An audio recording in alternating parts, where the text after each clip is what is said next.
It turns out that book hauls on my channel are a little bit like buses. You wait for ages for one to turn up and then you get two back to back.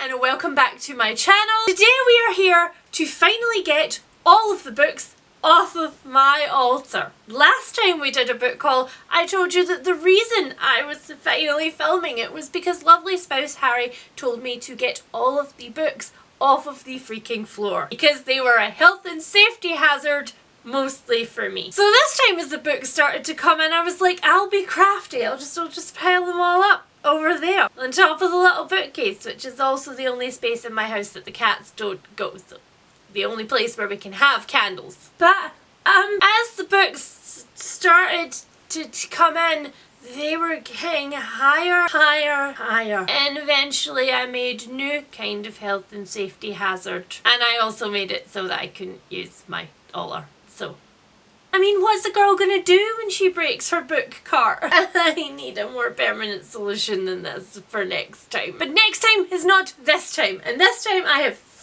three big stacks to show you.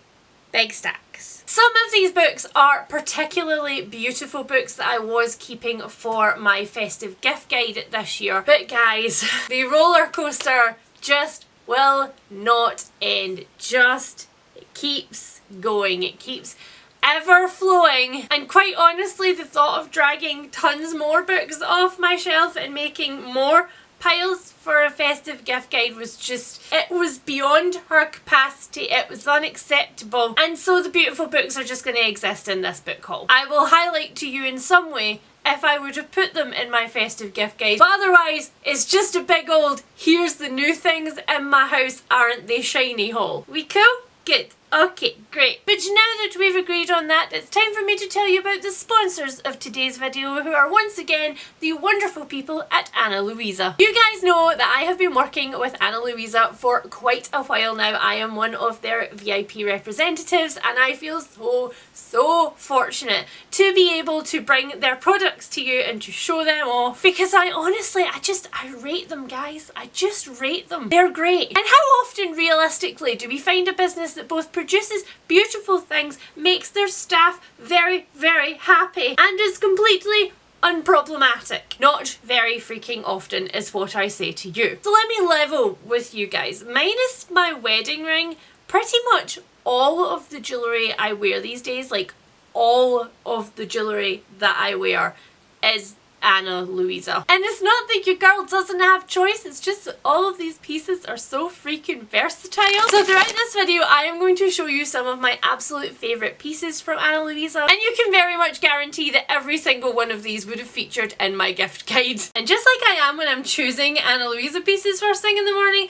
I don't actually really know where to start. Eeny, meeny, miny, I choose you. The first one that I've got is the Secret Society for Irregular Witches by Sangu Mandana. This one was a gift from my lovely dear friend Heidi as a pick-me-up for everything that's gone on through the past couple of months, so you've got a lot of heavy lifting to do, book. It was honestly such a lovely surprise on one of a run of very bad days, and so I'm already predisposed to like it a lot. So apart from being a very lovely gift and clearly very sexy packaging, this one is about Micah Moon, who is a witch, in fact one of very few witches that she knows about in Britain. Micah lives her life keeping her head down, pretending that she is not magical and trying to stay away from anything that actually is. But Micah's life is not exactly of the fun variety, and so when she receives a mysterious message which literally says "Witch wanted" for tutoring 3 very young and slightly unruly witches,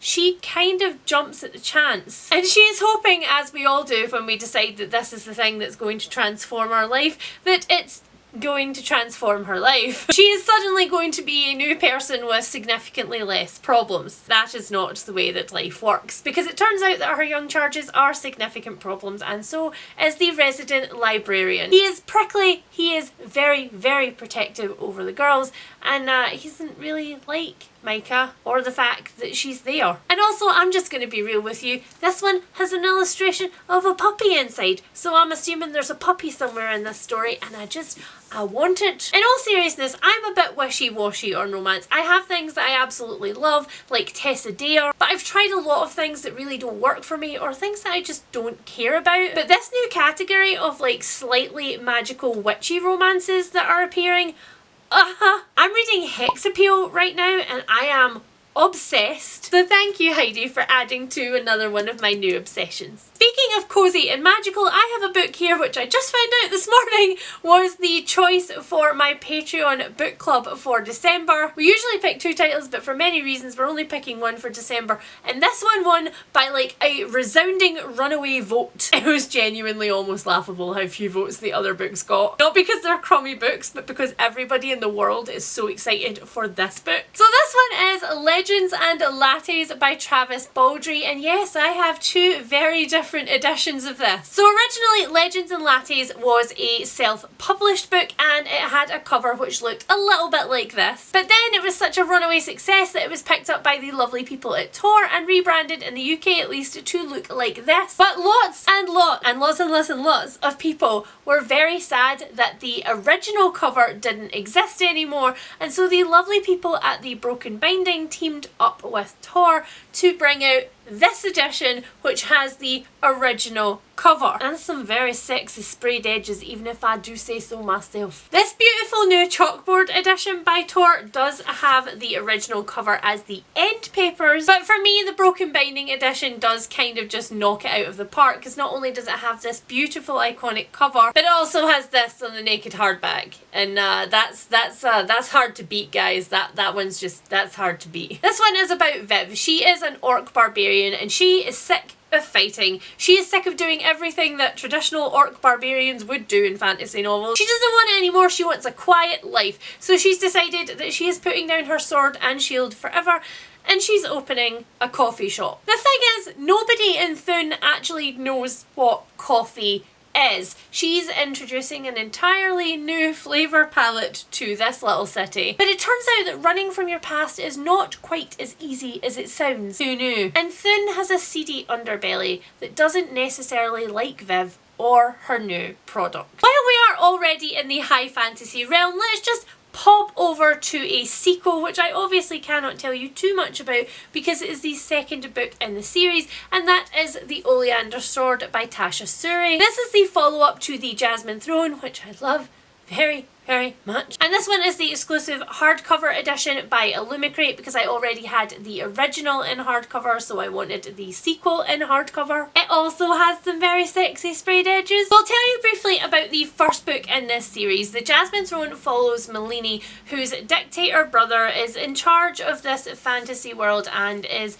doing his very best to continue to wreck it. It's already in a lot of disrepair, especially the temple that Malini currently lives in, which used to be the seat of all magic and power but is now a decaying ruin. Malini is essentially a prisoner there. She cannot leave. She is utterly miserable. And one of the only people that she has contact with is Priya, a maidservant who is sent every day to make the really perilous journey to like the top of the temple to clean Malini's chambers, which is fine with Priya. She's quite happy to just keep her head down and do the cleaning thing and pretend that she is not important in any way. But Priya has a massive secret, and when Malini finds out what it is, it changes everything for the both of them forever. And when I mentioned on Instagram that I had picked up book 2 in this, you guys went absolutely nuts. Everybody was like, you need to read it right now, you're gonna love it. So it's moved its way higher up my sequels list, that's for sure. Okay, next up I have 2 books that were sadness purchases. I was out with my lovely friend Jill and we went to a Waterstones and I was unable to contain myself. Anything things had happened already that week and I was over it. And apparently my method for cheering myself up is to invest in emotionally devastating non-fiction. So the first of those two books is The Last Days by Ali Millar.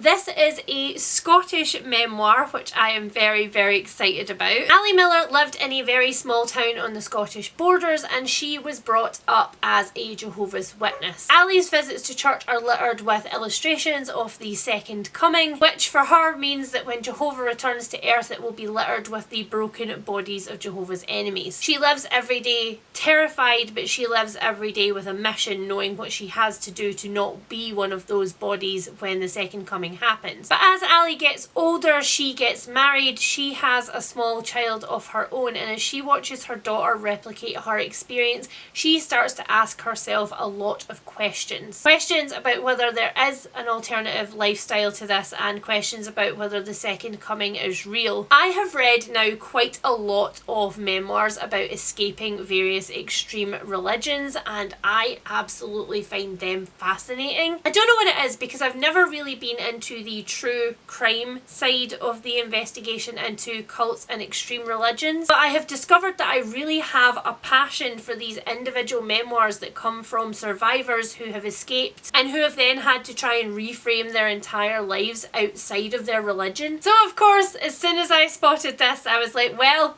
that's coming with me. And once the seal was broken, why not add another one to my stack? But the other one that I added to my stack ended up being a recommendation from Jill. And the way that she described it is that as a history buff, we all go through our phases of history. There's the Titanic era, there's the World War II era. For her, she is stuck on her Tudor era and I don't think she's ever leaving. And this particular book was part of her World War II era. She was so passionate about it when she saw it sitting on the table that I couldn't leave without it.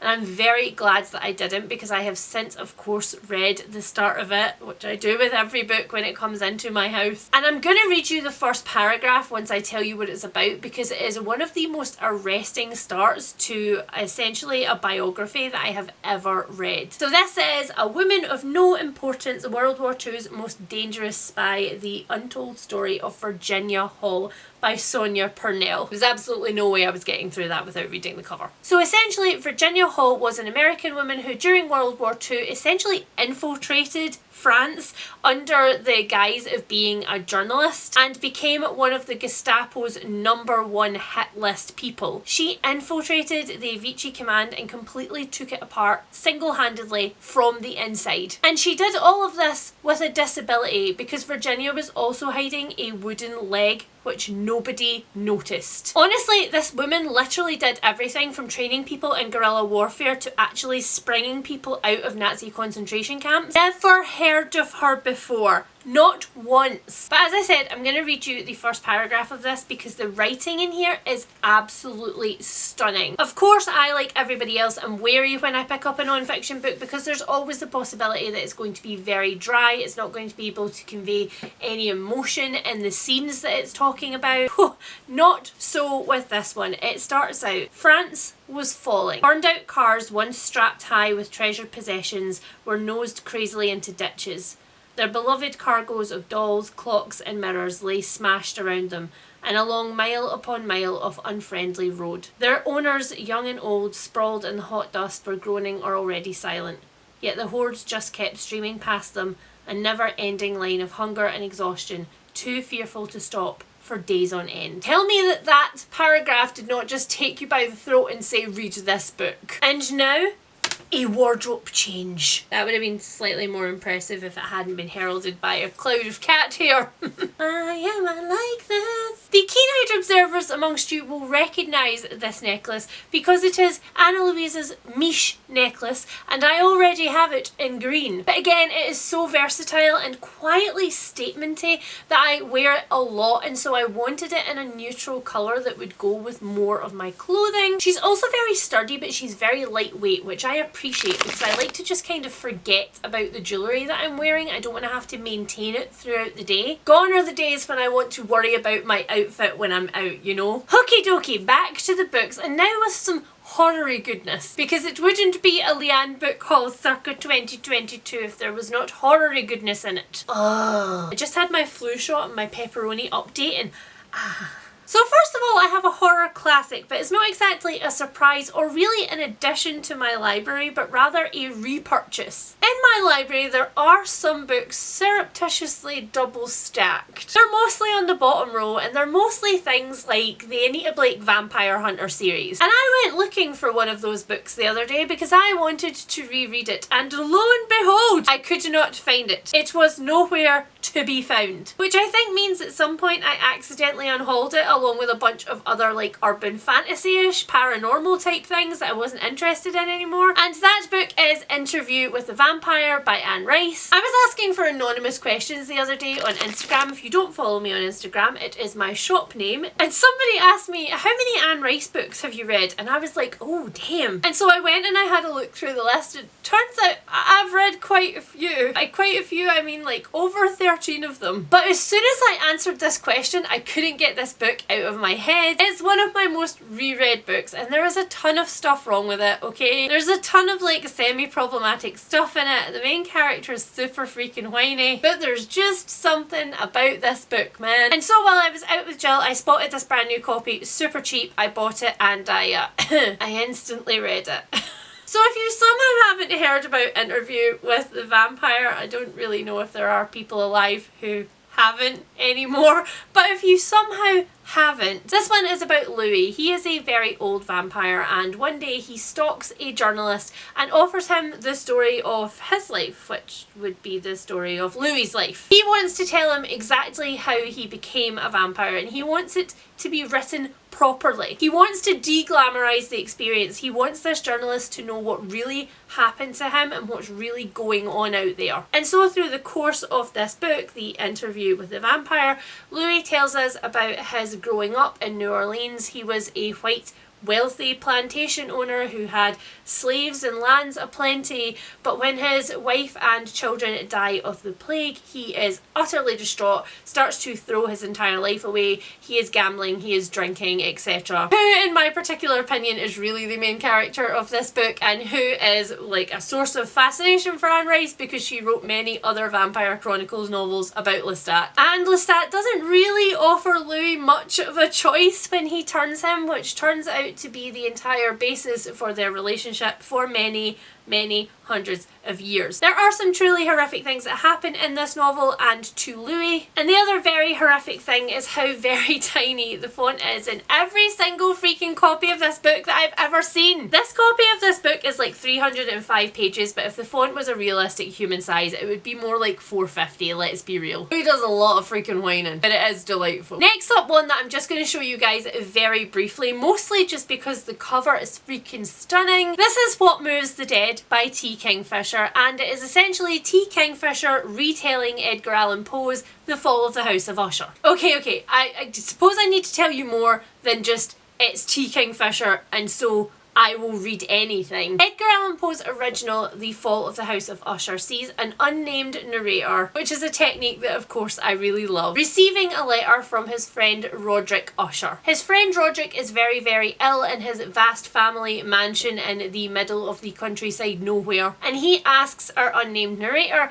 if he could please come and help him. His letter is literally that vague, but as they have been such close friends, our narrator dispatches himself immediately. And when he gets there, he realises that there's a lot of things going on in the House of Usher. The house itself is absolutely falling apart. He notices immediately when he gets there that there is a massive crack in the roof that just extends all the way through the building. And then when he gets in there, he's introduced to Roderick's sister, who falls into trances, and he begins his investigation from there. And you know, clearly things don't go well. But in T. Kingfisher's version, it says, when Alex Easton, a retired soldier, receives word that their childhood friend Madeline Usher is dying, they race to the ancestral home of the Ushers in the remote countryside of Ruritania, What they find there is a nightmare of fungal growths and possessed wildlife surrounding a dark, pulsing lake. Madeline sleepwalks and speaks in strange voices at night, and her brother Roderick is consumed with a mysterious malady of the nerves. Aided by a redoubtable British mycologist and a baffled American doctor, Alex must unravel the secrets of the House of Usher before it consumes them all. I am there for it. But really, honestly, I could have just left it with it's T. Kingfisher, so I'll read it. Next up, the lovely people at PanMac sent me a bundle of their middle grade and YA horror, and I am so freaking excited. There are 2 titles in this little bundle that I'm just so hyped for. And the first one of those is The Monsters of Rookhaven by Padraig Kenny, and the lovely people at PanMac were kind enough to send the sequel also, which is The Shadows of Rookhaven. So the first one, The Monsters of Rookhaven, is about Mirabelle. She goes through her life knowing that she is a monster, but also knowing that there is a glamour on her house and her family which keeps them safe from the outside world. One day, however, a mysterious tear appears in that glamour between Mirabelle's world and the human world, and everybody is thrown into chaos. Nobody knows why this tear has appeared or how it was created, but during it 2 orphaned children rock up on the steps of Rookhaven,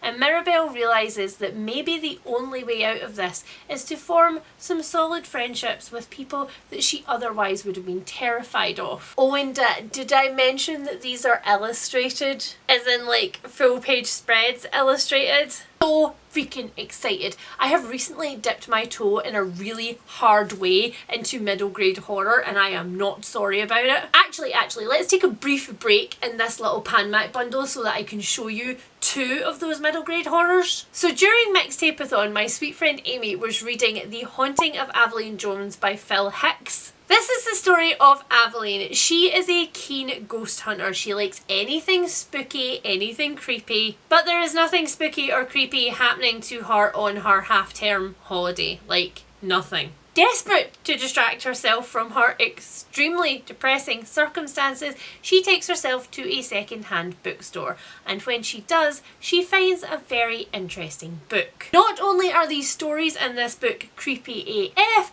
but the book itself also belonged to a girl called Primrose who went missing under extremely mysterious circumstances. And being extremely bored and predisposed to ghosties, Aveline decides that she is going to investigate, and bad things happen, which in a horror book are the best things to happen. And you can tell both how happy The Haunting of Aveline Jones made me and how much it made me want to read more middle grade horror by the fact that I hold these in my sticky hands. This is The Bewitching of Aveline Jones, which of course includes ghosts, and then The Vanishing of Aveline Jones, which includes a creepy small town. Also, these are illustrated too, just saying. But jumping back to that PanMac bundle, the other thing that was in it was all of Aidan Thomas's backlist. So first up, we've got Lost in the Neverwoods. This one is about Wendy. 5 years ago, she and her 2 brothers went missing in these woods, but Wendy was the only one to return. Wendy didn't plan on telling anyone what happened to her in the Neverwoods,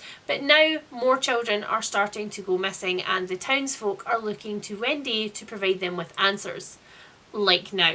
Wendy is desperate to try and escape from the mounting terror of this situation, but in doing so she runs into a boy called Peter, a boy who she thought only existed in her imagination. Next up, a very popular one on BookTube, I have got Cemetery Boys. This one is about Yadriel. He is determined to prove to his family that he can carry on the traditions of their ancient magics, that he will be a worthy next in line, and in attempting to prove this, he decides that he is going to summon his cousin's ghost. But instead, the ghost that he summons is a dead teenager called Julian from his school, and now he can't get rid of him because Julian wants Yadriel to do something for him. But unfortunately, the more time Yadriel and Julian spend together, the closer they get, and the more that Yadriel doesn't want to send him back to the other side. And then finally we have got the most recent one, which is the Sunbearer Trials. Now this one I don't know very much about, except that the main character is a trans protagonist, and that this book surrounds a trial between what I think is essentially demigods. Tio is the teenage trans son of a bird goddess, and Tio, because of what he is, thinks it's very unlikely that he will get chosen to participate in the trials.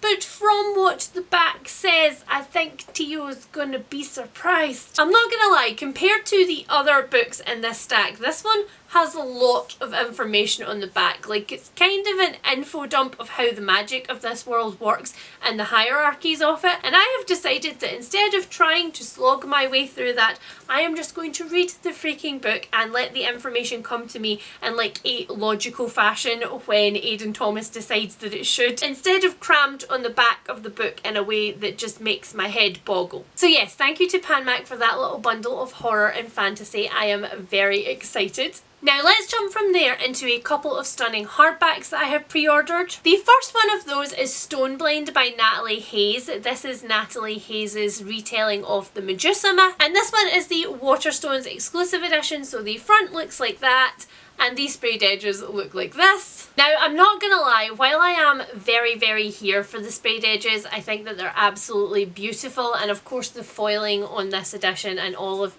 I am quite disappointed by the fact that Waterstones really does anything with their end pages. Now lots of their exclusive editions have sprayed edges and of course signed tip-in pages, but I just, come on guys. And then next up, because I'm on a little dark academia kick, I have picked up this one. This is If We Were Villains by ML Rio, but it is the 5th anniversary edition of it, and it is fully illustrated. This is also, as far as I'm aware, a Waterstones exclusive edition, but guys, they did this one right. This is what I mean. Granted, there are no sprayed edges, okay?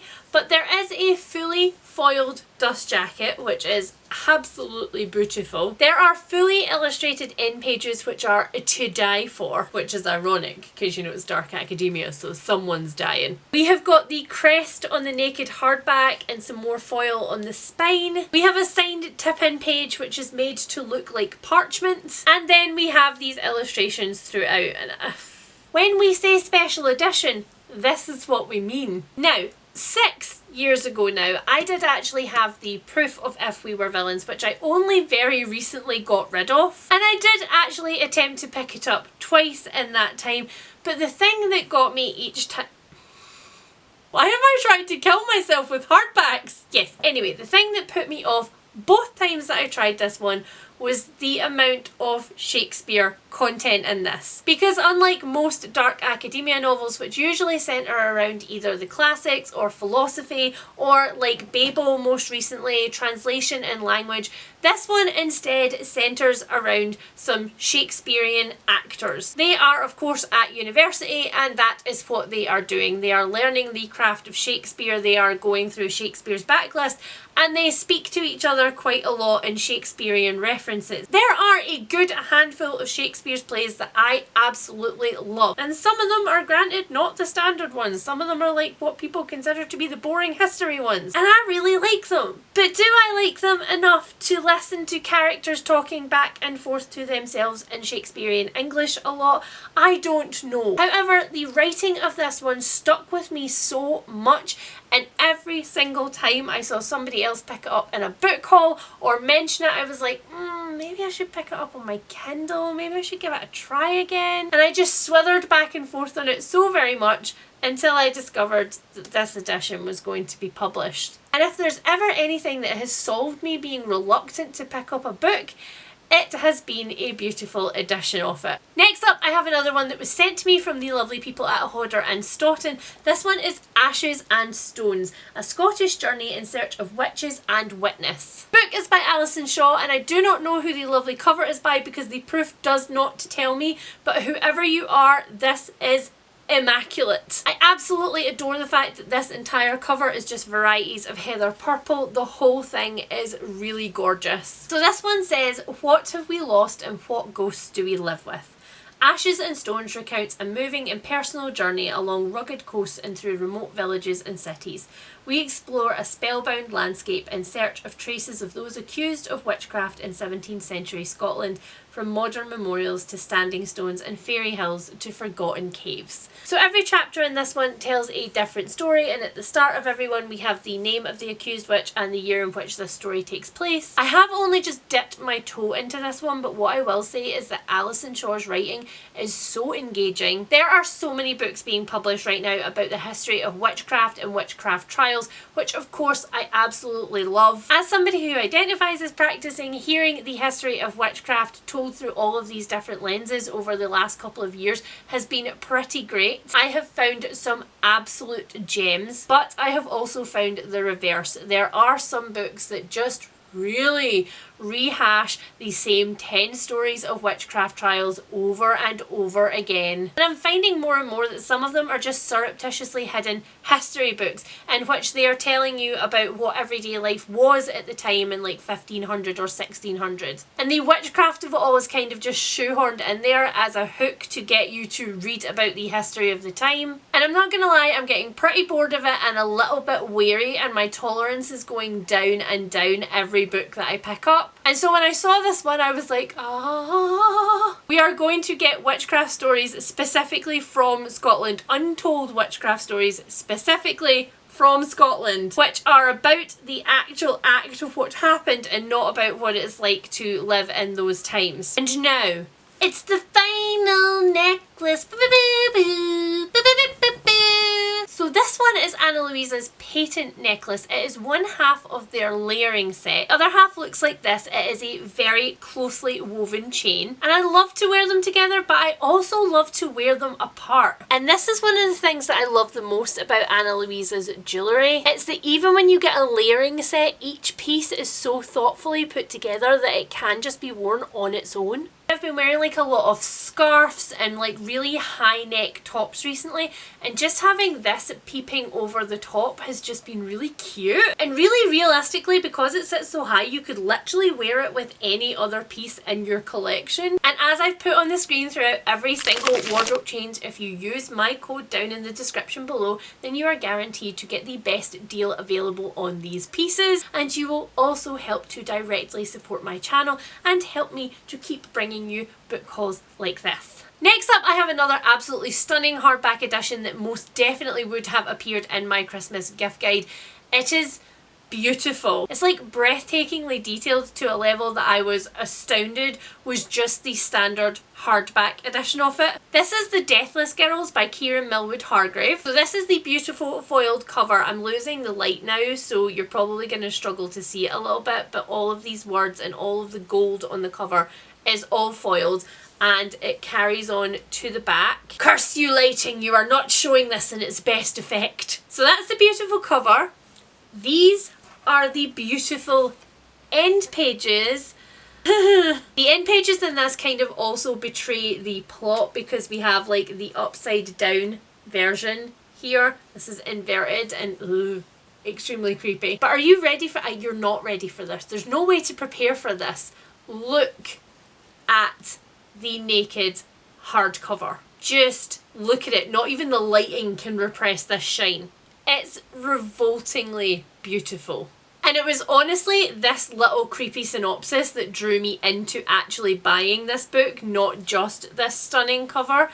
It says, on the eve of their divining, the day Lil and her twin sister Kizzy are to discover their fate, they're captured and enslaved by the cruel Boyar Valkar. Far away from their beloved traveller community and forced to work in the harsh castle kitchens, Lil finds some comfort in storm-eyed Mira, a fellow slave who she's drawn to in ways she doesn't understand. But too soon she also learns about the dragon, a mysterious and terrifying man of myth who takes girls as gifts. They may not have had their divining day, but the girls will still discover their fate. And as if that creepy little synopsis wasn't enough, the very first line of this one says, there is a time here called Aftermath. So I needed it. I clearly needed it. I needed it, and yeah. Now it lives here with its snakes and mushrooms on the cover. And I really honestly did think that that was possibly going to be the most beautiful book on this list, but I have another couple that are close contenders, so maybe not. First of all, I have one that admittedly is incredibly niche. You guys know that lovely spouse Harry and I are absolute board game fanatics. It's what we spend a majority of our time doing together. Almost every vlog that you've seen from me has included some board game footage at some point. And one of our absolute favourite board games in the world is Everdale. It is a card drafting game where you slowly build up your little animal city. And in each of these games, which revolve around this massive mythical tree and the beautiful little grove that surrounds it. There has been more and more lore added to the rulebooks. There are little like story sections at the start of every new expansion. And last year we kickstarted the 2 new expansions of this game, and along with it we kickstarted the book of all of the lore, all put together with Andrew Bosley's absolutely stunning illustrations. Honestly, if I could paint like Andrew Bosley, my life would just be complete. And here it is. It is Tales from the Green Acorn, which is the pub in Everdale, the world and art of Everdale, and this is a very good representation actually of the art throughout the game. So it is this gorgeous hardback book, and it introduces you completely to the world whilst also giving you some very new information. It's filled with backstory of all of the characters that have been on these little cards all the way through these games through the years. There are stories and there are songs, there are myths and legends, and there is all of the original art from all of the art cards blown up into huge form. Honestly guys, being able to see the artwork in this kind of like HD form is just so much fun. Now, if you are an Everdale fan, this book was only available through the Kickstarter. However, I do have hope for you because it does say on this that it is the first printing of the book, and with the first printing you got the map and you also got some art cards, but I think that seems to imply that there will be like a second printing of the book which will just be like commercially available for everybody, so definitely keep your eyes out for that. Next up, I have a book that made me squeal with glee when it arrived. I cannot thank Panmac enough for sending this one my way. If there's one thing that you guys know about me, it's that I am absolutely obsessed with Chris Riddle and his illustrations. His artwork is some of my favourite in the world, and a couple of years ago Panmac brought out this massive Alice illustrated edition by Chris Riddle. It's huge. Every single page has so many illustrations on them, full colour. It was a mind-bogglingly gorgeous edition and I was so thankful that they sent it my way. So imagine my face when this appeared. This is Through the Looking Glass and What Alice Found There, again illustrated by Chris Riddle to match the original edition of Alice, and I about wet myself. I squealed. It was yeah, it was loud. My neighbours now think that there is something very wrong with me, or my neighbours just have it confirmed that there is something wrong with me. One of the two. Anyway, look at this. And then in the end pages, and then the end pages. This is the illustration that goes with Jabberwocky. Wool and water. And honestly, just the pen and pencil drawings that Chris Riddle do are amazing. They don't even need to be coloured. Some of my favourite work of his is just simple line work. And as with the Alice edition, it has got a ribbon bookmark in it, and it just, guys, it's so beautiful. I'm so happy. Needless to say, I shall be making my way through this one very soon. You guys, for how long was there a massive mascara smear under my eyes and you didn't tell me? I mean, realistically, there's probably a mascara or a lipstick smear every video and you don't tell me. Okay, finally, last up, the piece de resistance, the book that I've been keeping here and staring at least once a day for the last couple of weeks because I can't read it before I've showed you guys. I finally caved and bought for myself the Folio Society edition of The Turn of the Screw. A couple of months ago I was talking to some booktube friends about how I'm trying to replace my classics. Ones that I have studied at university are in academic disgusting editions and are completely wrecked from me. Carrying them about in my bag, breaking the spine so I could quote things for essays, you know, just generally being a chaos demon with them the way that I am not with anything else in my collection. One of the books that I mentioned was The Turn of the Screw, whereupon said ever so helpful booktube friends, people who just want the best for me, told me that this edition existed. And as soon as I saw it, I was like, well, I'm having it, that's it. And here it is in its beautiful slipcase, which is apparently very secure. Why, book? Why do we have to go through this every time? Here she be, at least on the front, because here she be on the back. I have never, not once, bought myself a Folio Society edition before. Not just because they are exceedingly pricey, but because the books that I particularly love that I would maybe purchase in a gorgeous hardcover illustrated edition from Folio Society never seem to have illustrators that I actually like. Like, I collect special edition copies of the Realm of the Elderling books, and I would not buy their Folio Society editions because I don't like the art in them. But this, oh, this is very, very different. So the end pages have the same print on them as the slipcover, and then throughout the book there are these full colour illustrations, and again the light is not very good in here so I don't know if you can see, but these are actually printed on a type of vellum paper, so they have this like ethereal otherworldly quality to them. They're a little more transparent than the other pages. It makes you feel like you're looking at old photo negatives, but the illustration that actually broke me and was the one that made me decide that I needed to pick up this edition was this one. It's it's so beautiful.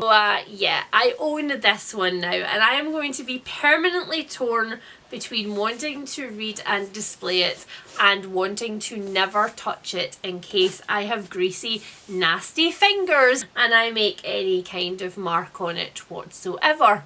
Crumbs, that's it. That's it, she says. Let's count them.